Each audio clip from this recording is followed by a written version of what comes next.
I don't believe anymore. In the past, I believe that I can shape my future independently of circumstances. And today, if I want to live life with more flow and more ease, there is a part of destiny that we're meant to accomplish if we're doing the work. And there's a part of destiny that we can shape to some extent. And I believe that the life we are creating is a co-creation with the forces of universe, the forces of God, if you believe in God, and the forces that we can manifest as a vehicle with that body. If we have a body, it's because we can do things with it. We're not just mind, we're not just matter, we're a moving matter. That way we can move things, we can make things happen. But there is a very clear, true, authentic self inside of you that is already potentially having a destiny of its own. And if you are doing Pilates, it's because probably you were called to come and do Pilates to some extent.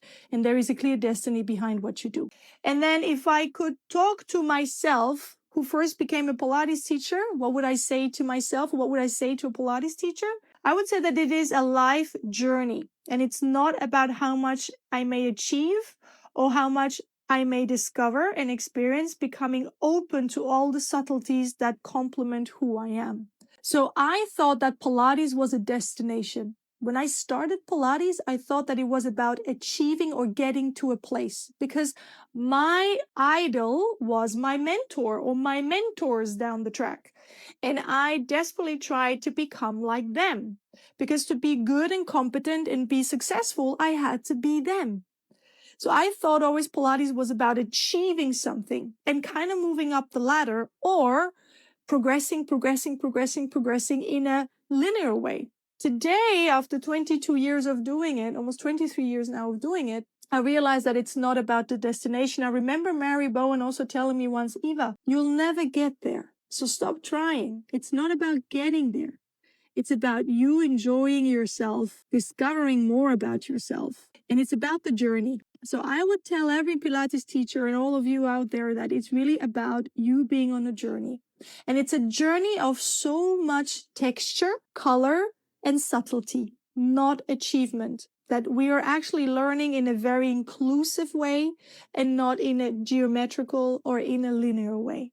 You know that I believe that 80% is in the intention we set and 20% is in the mechanics and in the action. So if you're very clear of what you see, of what you want, I believe 80% of the job is already done. Now, there is so much noise all the time around us. There's so many people telling us differently that eventually our course, our compass is going a little off track. But if you know where north or where south is, wherever you are heading, or where west or where east is, wherever you know you're heading, keep it very clear and simple and keep heading in this direction. Listen, of course, of what's going on around you, but don't give it a meaning or importance, else then you know where you're heading and you're making this very clear. So our intentions are pulling us back to our deeper purpose. That's what our intentions are here for. I believe that our intentions are like a lighthouse in the fog.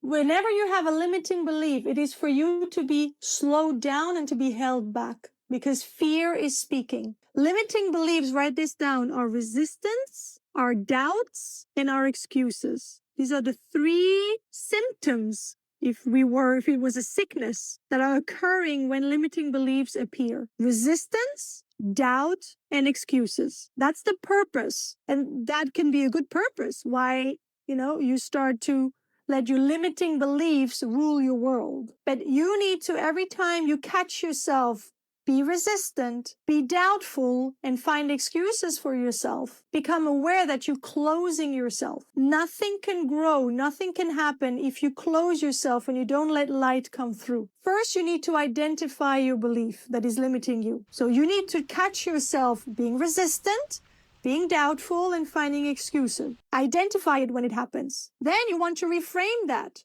You want to change whatever is happening, giving it a different meaning. Know that there is resistance because you're on the verge of growing further. You're expanding your comfort zone. And then you want to change that belief. You want to have a new, different belief in your system, in your body, that accompanies you along your journey. You will have limiting beliefs. You cannot not be doubtful and not find excuses and not be resistant.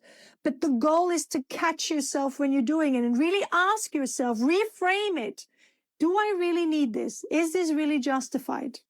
And success is where preparation and opportunity meets. Hold the vision, trust the process, and it's already yours. That's what we've been doing now for almost 2.5 hours.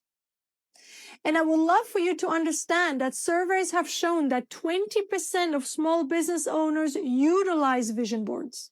Only 1 in 5 do the visualization. Either they draw a vision board or they cut out things of magazines and stick them on a piece of paper.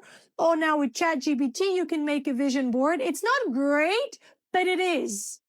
And among the 76% of the 20% who are doing this reported that their businesses' current state is aligned with the original vision they had.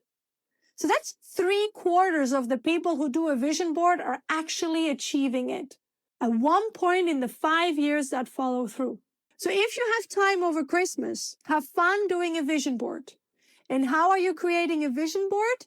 You start with your dream. Remember the dream you've had? When you dreamed very big, when you had the visualization together, what is your dream and what is your vision? And I would like for you to just write down what the terms, what the images were that you could see. What are the elements of your dream? What are the words that resonate with that goal or with that future? And what are the symbols that inspire you, that inspire that dream? That is how you create a vision board. You base it on your key elements that are nurturing your dream. You then base it on the words that resonate with you, and then on the symbols or the images, the pictures that work for you with that. And I'm going to do a quick vision board with someone of you. And if not, you can always go back to this. I really suggest you do this on a regular basis because it really does make a difference when you write things down. And yeah, are you ready?